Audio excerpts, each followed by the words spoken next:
Welcome to the futurist public intellectual.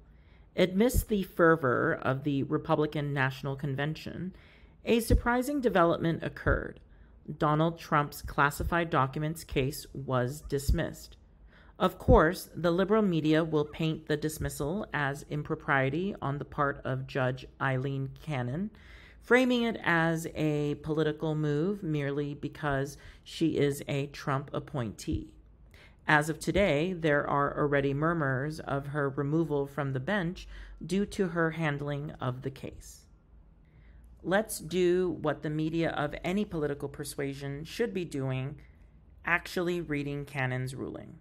First of all, it's getting really tiresome when both journalists and legal experts keep complaining about not sticking to precedent. They said that about Dobbs, and now they're doing it again for this case. If something is bad precedent, ignoring it or overruling it are acceptable outcomes.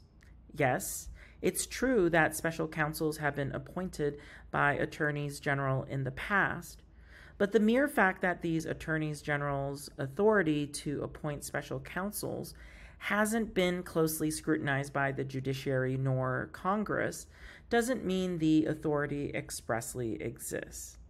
All Cannon really pointed out is that Special Counsel Jack Smith has so much prosecutorial power that he is effectively operating as an officer of the Department of Justice, which requires presidential appointment. Since Smith was not appointed by the president, he is not endowed with any prosecutorial authority. As usual, this ruling is not a big deal. If Congress really feels that the federal government's classified documents were improperly handled by the former president, then it can hire a special counsel itself or request the president to appoint one.